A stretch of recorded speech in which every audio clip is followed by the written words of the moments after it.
case láàárọ̀ yìí àti àwọn tó ti nà láti ṣọ́ọ̀bù wọn bẹ́ẹ̀ ni orí òṣèlú báyìí náà wọ́n jókòó sí mò ń wò wọn ààrẹ tó ń gbé níwájú ṣọ́ọ̀bù ẹ̀ ààrẹ tó ti ti ṣọ́ọ̀bù ẹ̀ ìdí yẹn ló sọ pé jẹ́ kóun wá ṣe kí ni o ohun tó ń ṣẹlẹ̀ láàárọ̀ yìí ó ní agbára ẹgẹ́gẹ́ sí wọ́n pè mí láàárọ̀ wọ́n ní àdáde àwọn rédíò ó gbóná o mo ní lórúkọ Jésù yóò tutù àbí ọ̀báyé yìí le tó lè mọ́ gbogbo ènìyàn ìwọ tó wà níbi kò ní lè mọ́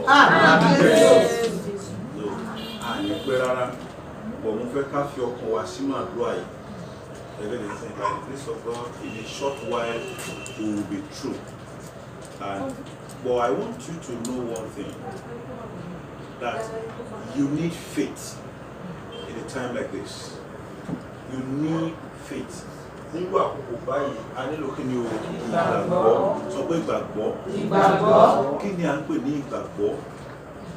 Ìgbàgbọ́ ni ìdánilójú ohun tí a kò rí, ìjẹ́rìísí ohun tí ń bọ̀. And we know in Christ coming is a citadel of prophecy. It's a citadel where prophetic ministration is powerful. The presence of God is highly felt. Praise the Lord. So what we are doing now is a manifestation of His prophecy. It shall come to pass in the last day. In the last day. Òpin òyìn òdẹ̀ tí dé o. Ṣùgbọ́n ẹ̀wọ̀n nǹkan tó ń ṣẹlẹ̀ nísìnyí, ìjọba wa wọ́n lẹ́nìkẹ́ni ò gbọdọ̀ péjọpọ̀ níbi àjọ tó pọ̀, bọ̀tìgbà tí Kyari kú kí ló ṣẹlẹ̀? Èrò pọ̀ ń bẹ̀. Who is fooling who? It's just a way of making people lose their faith in God. Ọjọ́ ọ̀nà àmọ̀kọ́rọ́ yìí Sátánì láti mú ọ̀pọ̀lọpọ̀ sọ ìgbàgbọ́ nù. Ẹni tó tẹ̀ tí ìgbàgbọ́ dáadáa tí ìgbàgbọ́ ò tí ì jìnnà tẹ́lẹ̀.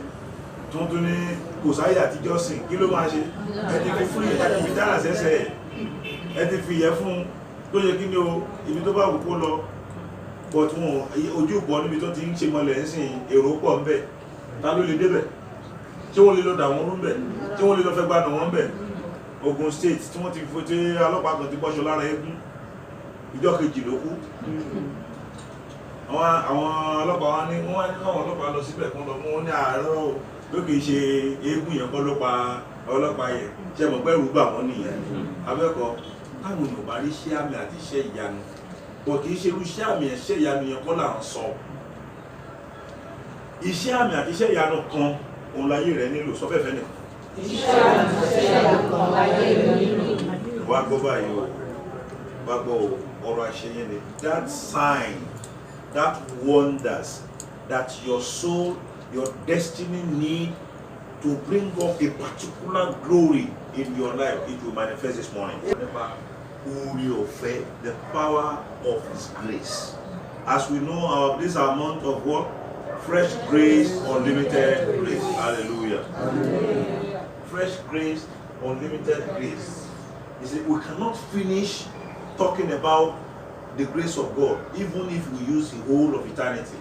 Because the grace of God is new every minute, every second.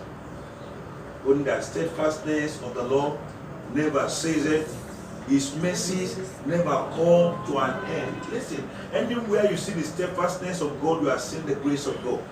Anywhere you see the favor of God, you are seeing the grace of God. Because without favor, without His grace, all these things cannot be.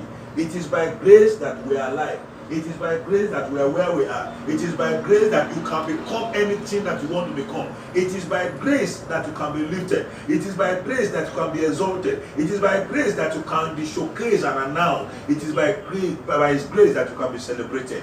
And I said to you prophetically this morning, that grace that will make men to celebrate you, even in a moment like this, in a time like this, in a period like this, receive that grace. Amen. What are we talking about? In the midst of thick drought, ní inú èèyàn tó le táyé le kókókókó tí kò sẹ́ni tó lè jáde tí kò sẹ́ni tó lè ṣe kíni o tí kò sẹ́ni tó lè wọlé Ráhábù rí oore ọ̀fẹ́ ní Jẹ́ríkò àbí Ọlọ́run sọ fún àwọn ẹlẹ́rẹ́ ẹ há Jẹ́ríkò mọ́ gágá wọn gbọdọ̀ jáde ẹ pa gbogbo ìlú yẹn rú ṣùgbọ́n ó pàpà rí kíni o oore ọ̀fẹ́ gbọ́ dáadáa tí a bá há Nàìjíríà mọ́ gágá jù báyẹn lọ gbọ́ mi mo sọ tẹ́lẹ̀ sínú ayé rẹ̀ ìyanu táwọn káyé bá ọ yọ. That miracle that will make the great and the mighty to celebrate will happen in your life. The grace that will make the great and the mighty to celebrate, you receive it now. Come only when we have faith. When we have faith, and we are done, and we go home. No, we have to know why we are here. You are not here by mistake. You are not here by error, and you are not here in error. Because the love of God that empowers the grace of God. You see, the love of God will always do what? Empower the grace of God. For God so loved the world, grace, that He gave. Now the grace in that love is that He gave us His only begotten Son. Now He now gave us another grace, that whosoever believe in Him, grace to believe, will not perish but have everlasting life, free of charge. But those that will not believe, the grace cannot work for them, which means in grace you require some level of obedience. Without obedience, faith and grace is not in view. What makes grace to work? Ohun tó mú kí orí ọ̀fẹ́ kó ṣiṣẹ́, ó ní kí ni o ìgbọ́n ìtẹríba. Ẹgbọ́n nínú ìfẹ́ tí Ọlọ́run ní sí wa ló ti bí orí ọ̀fẹ́ yẹn, ìfẹ́ yẹn ló bí orí ọ̀fẹ́ yẹn, nítorí tí Ọlọ́run fẹ́ ara yín tó bẹ̀ gẹ́ tó fi ọmọ bíbí rẹ̀ kan ṣoṣo fún wa pé ẹnikẹ́ni tó bá ṣe kí ni o tó bá gbà á gbọ́ kó má bàa ṣègbé ṣùgbọ́n kó lè ní ìyè ànípẹ̀kun yẹn lórí ọ̀fẹ́ tó wà bẹ́ẹ̀. Now àwọn tí ò gbà gbọ́ kí ló ń ṣe? Wọ́n ní ìyè ọ̀run àpáàdì. Lórúkọ Jésù ọ̀run àpáàdì ò ní jẹ́ ìpín wa. Wọ́n ní lórúkọ Jésù ọ̀run àpáàdì ò ní jẹ́ ìpín wa. Ṣùgbọ́n a nílò ohun tí a pè ní oore ọ̀fẹ́. Báwo ni oore ọ̀fẹ́ yìí ṣe lè ṣiṣẹ́ fún wa? Nígbà tá a bá tẹríba fún àṣẹ rẹ̀. Ó ní the love of God empowers us with the grace for obedience. Oore ọ̀fẹ́ sí ìtẹríba. Ó ní tí o bá fẹ́ tó sì gbọ́ràn. Àbí mo ti fún ẹ lórí ọ̀fẹ́ yẹn o, ṣùgbọ́n ṣẹ́rí oore ọ̀fẹ́ Ọlọ́run is by choice. Ìwọ ló máa sọ pé ní obedience. Timely ìgbọ́ràn lásìkò tó tọ́. Isaiah 1. Isaiah chapter 1, verse 18 and 19. Ó ní ẹ wá nísinsìnyí, ẹ jẹ́ kí a jọ sọ àsọyé pọ̀. Gbogbo ojú pé ẹ wá nísinsìnyí, ẹ jẹ́ ká jọ gba oore ọ̀fẹ́ pọ̀. Ẹ jẹ́ ká jọ gba oore ọ̀fẹ́ lápapọ̀. Abẹ́kọ̀ọ́, ó ní bẹ́ẹ̀ ṣe ní bá pọ́n mi náà, ó ní àáfọ̀ yín, á dàbí irun àgùntàn, tó bá ràn bí òdòdó, àáfọ̀ yẹn dàbí ọ̀gbọ̀n owó. Ó wá sọ kẹ́ní kan ní verse 19.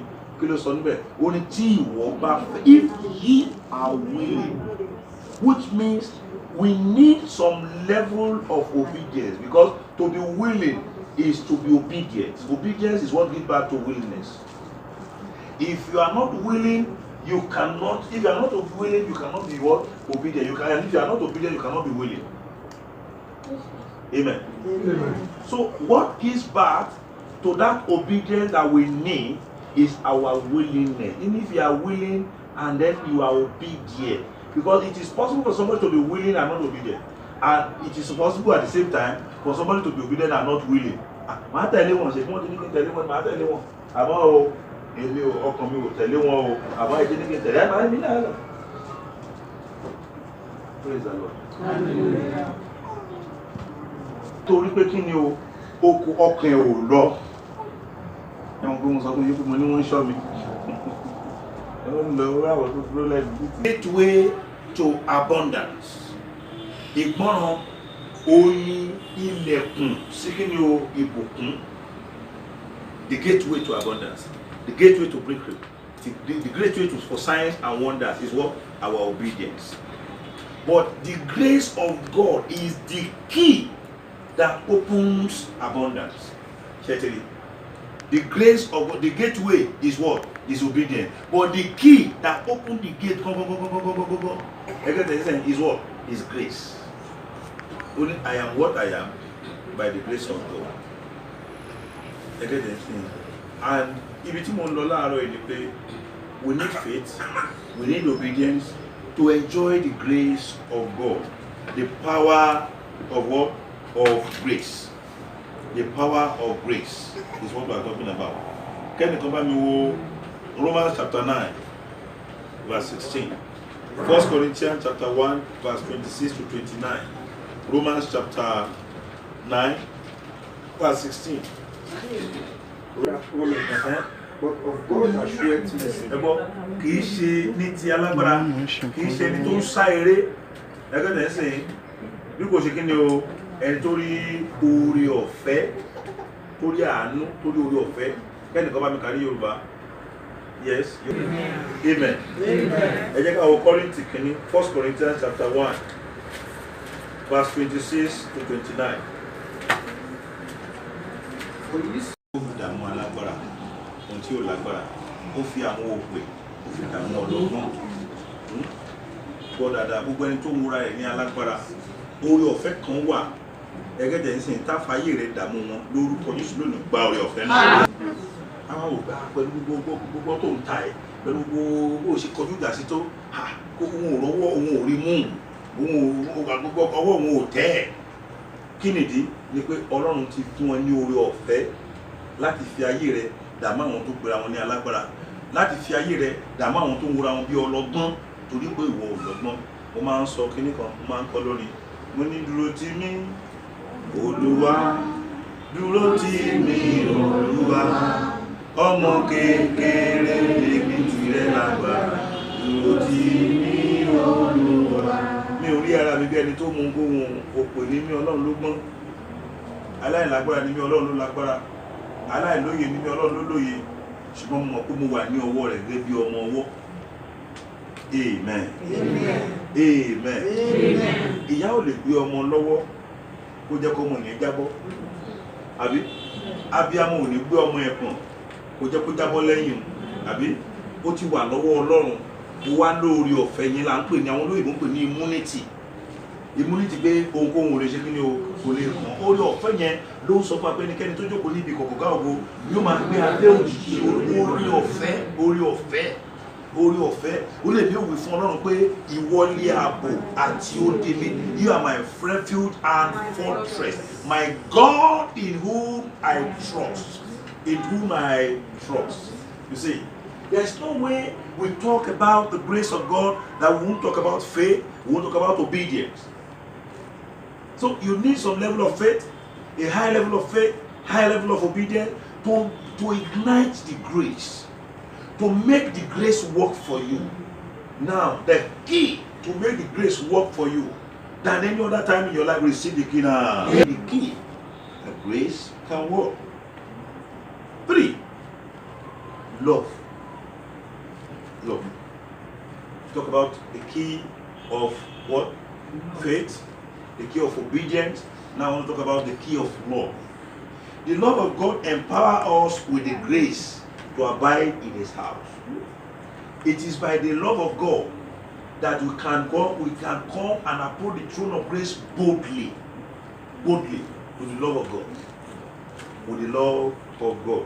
And that's why God wants us to live our life in love. The love of God empowers us with grace for obedience. You see, because we love Him, we obey Him. It takes a man you love to do what? To obey. You see, the reason why some people break away in love is because there is no genuine love. Anywhere there is love, there must be what? Obedience. Because we love God, we obey Him.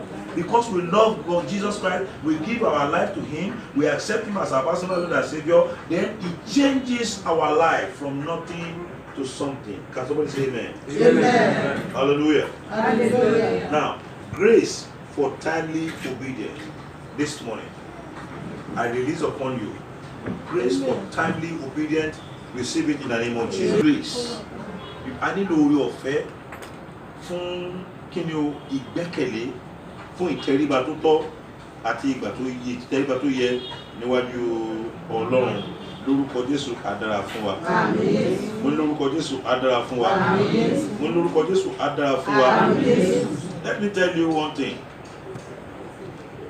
What makes prayer to be answered is because we enjoy the grace of God, not because we are qualified for what we are asking. Ohun tó mú ká dúrà gbà ni pé à ń gbádùn à ń jẹ́ àdùn orí ọ̀fẹ́ Ọlọ́run kì í ṣe torí pé atọ́sí ohun tá à ń béèrè lọ́wọ́ rẹ̀ àbí atọ́sí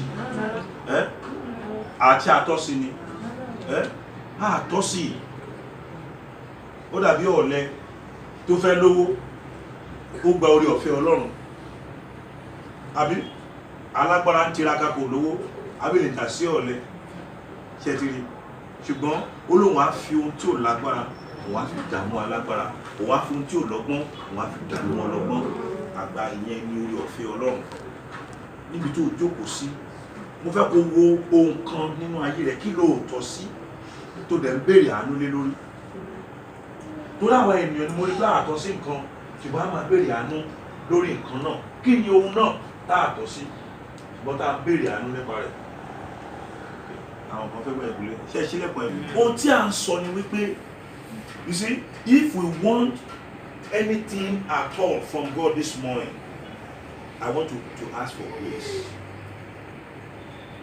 and grace ní o fẹ́ kó wá kó má rí dáhùn sáà dúrà tó fẹ́ gbà. Number one grace that you are going to ask.